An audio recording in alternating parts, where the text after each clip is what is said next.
High everyone, welcome to my channel Richa's food blogger. আজ আমি আপনাদের সাথে পহেলা বৈশাখ উপলক্ষে একটা মজাদার ডেজার্ট রেসিপি শেয়ার করতে চলেছি, যার নাম মালাই সন্দেশ অথবা মিল্ক সন্দেশ রেসিপি। আর আজকের এই মালাই সন্দেশ অথবা মিল্ক সন্দেশ রেসিপিটি কিন্তু আমি মাত্র দুটি উপকরণ দিয়ে তৈরি করে নিয়েছি। আর এই মিল্ক সন্দেশ অথবা মালাই সন্দেশটি তৈরি করতে ঠিক যতটা সহজ, খেতেও কিন্তু ঠিক ততটাই ইয়াম্মি। তো তাহলে চলুন আর দেরি না করে শুরু করা যাক আজকের রেসিপিটি।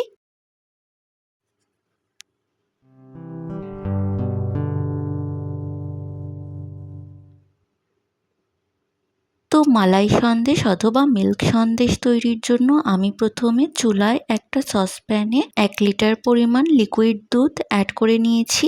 এখন এই লিকুইড দুধটা সামান্য একটু জাল করে নিয়ে ছানা তৈরি করে নেব। আর হ্যাঁ, আজ কিন্তু আমি এখানে ফুল ফ্যাট মিল্ক ইউজ করেছি। তো দেখুন, এইভাবে আমি সময় নিয়ে দুধটা জাল দিয়ে নিচ্ছি। তো এই দেখুন, দুধে কিন্তু একটা বলক চলে এসেছে। আর এই পর্যায়ে আমি হ্যান্ড হুইস্কের সাহায্যে একটু দুধটা নাড়াচাড়া করে নেব। তো এই দেখুন, দুধটা কিন্তু বেশ ভালোভাবে জাল দেওয়া হয়েছে। এখন আমি চুলাটা অফ করে লেবুর রস অ্যাড করে দেব। তো এই দেখুন, এখানে আমি একটা লেবুর অর্ধেকটা অংশ অ্যাড করে দিচ্ছি। তো এই দেখুন, এভাবে আমি লেবুর রস অ্যাড করে ছানাটা তৈরি করে নিচ্ছি। তো এই দেখুন, আমি সম্পূর্ণ লেবুর রস অ্যাড করে দিয়েছি। এখন হ্যান্ড হুইস্কের সাহায্যে একটু নাড়াচাড়া করে ছানাটা তৈরি করে নিচ্ছি। তো এই দেখুন, ছানাটা কিন্তু তৈরি হয়ে গিয়েছে। এখন এই ছানাটা চুলা থেকে নামিয়ে পানি ঝরিয়ে সাইডে রেখে দেব। তো এই দেখুন, আমি ছানা থেকে পানিটা আলাদা করে ছানাটা বেশ ভালোভাবে ড্রাই করে একটা বাটিতে ট্রান্সফার করে নিয়েছি। এখন এই ছানাটা অন্য আরেকটা প্লেটে ট্রান্সফার করে নেব। তো এই দেখুন, এভাবে আমি ছানাটা ট্রান্সফার করে নিয়েছি। এখন হাত দিয়ে এই ছানাটা ভালোভাবে একটু মথে নেব। আর মালাই সন্দেশ তৈরির জন্য কিন্তু এই ছানাটা বেশ ভালোভাবে হাত দিয়ে মথে নিতে হবে। তো এই দেখুন, এভাবে আমি সময় নিয়ে ভালোভাবে ছানাটা মথে নিয়েছি। এখন এই ছানাটা সাইডে রেখে দেব। এখন আমি মালাইটা তৈরি করে নেব।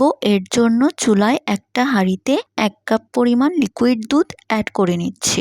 আর এখানেও কিন্তু আমি ফুল ক্রিম মিল্ক ইউজ করেছি। এখন এই দুধের সাথে 1/2 কাপ পরিমাণ চিনি অ্যাড করে দিচ্ছি।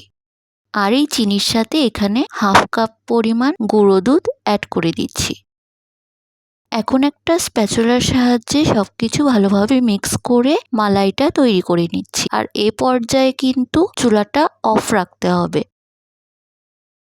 তো এই দেখুন, এভাবে আমি সময় নিয়ে লিকুইড দুধের সাথে চিনি আর গুঁড়ো দুধটা মিক্স করে নিয়েছি। আর এখন চুলাটা অন করে মিডিয়াম হিটে মালাইটা তৈরি করে নেব। তো এই দেখুন, এভাবে আমি স্প্যাচুলা দিয়ে নাড়াচাড়া করে মালাইটা তৈরি করে নিচ্ছি। তো এই দেখুন, এভাবে আমি মালাই সন্দেশের মালাইটা তৈরি করে নিচ্ছি।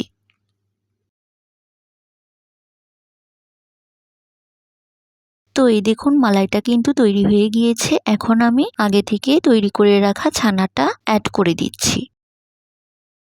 এখন স্প্যাচুলার সাহায্যে এইভাবে ছানাটা মালাইয়ের সাথে মিক্স করে মালাই সন্দেশের একটা স্মুথ মিক্সচার তৈরি করে নেব।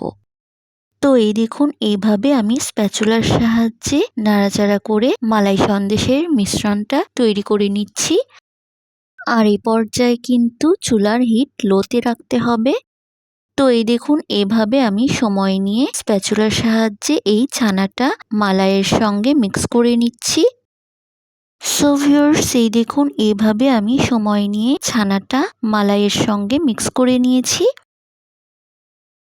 এখন লো হিটে এইভাবে স্প্যাচুলার সাহায্যে নাড়াচাড়া করে মালাই সন্দেশের মিশ্রণটা তৈরি করে নেব। সো ভিউয়ার্স, এই দেখুন, এইভাবে সময় নিয়ে নাড়াচাড়া করতে করতে কিন্তু মালাই সন্দেশের মিশ্রণটা তৈরি করে নিচ্ছি। আর এভাবে আমি লো হিটে সম্পূর্ণ মিষ্টিটা তৈরি করে নেব। তো এই দেখুন, এভাবে আমি দুর্দান্ত স্বাদের মালাই সন্দেশের মিশ্রণটা তৈরি করে নিচ্ছি। আর এই দেখুন সন্দেশের মিশ্রণটা কিন্তু অনেকটাই ঘন হয়ে এসেছে। সো ভিউয়ার্স, এই দেখুন এইভাবে অনবরত নাড়াচাড়া করতে করতে কিন্তু মালাই সন্দেশের মিশ্রণটা তৈরি হয়ে গিয়েছে। এখন চুলাটা অফ করে এই সন্দেশের মিশ্রণটা চুলা থেকে নামিয়ে নেব। এরপর একটা মোল্ড নিয়ে নিচ্ছি। এখানে আমি এই সন্দেশের মিশ্রণটা ট্রান্সফার করে নেব। তো এই দেখুন এইভাবে আমি সন্দেশের মিশ্রণটা সম্পূর্ণ ট্রান্সফার করে নিচ্ছি। আর এই কাজটা কিন্তু গরম থাকা অবস্থাতেই করতে হবে। তো এই দেখুন আমি সন্দেশের মিশ্রণটা সম্পূর্ণ ট্রান্সফার করে নিয়েছি। এখন এই মিশ্রণটা ঠান্ডা করে সন্দেশগুলো তৈরি করে একটা প্লেটে পরিবেশন করে নেব।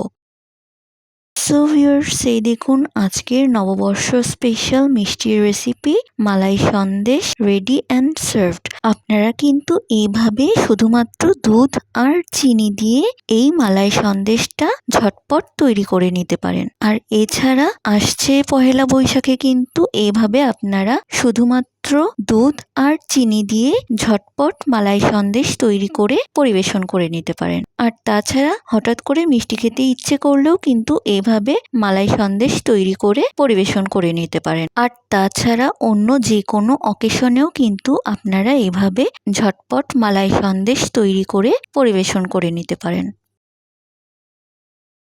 সো ভিউয়ার্স, আজ এই পর্যন্তই। আমার পরবর্তী রেসিপিটি পেতে হলে আমার চ্যানেলটিকে অবশ্যই সাবস্ক্রাইব করবেন। আর আজকের ভিডিওটি যদি আপনাদের কাছে ভালো লেগে থাকে তাহলে প্লিজ ভিডিওটিতে একটি লাইক, কমেন্ট এবং শেয়ার করবেন।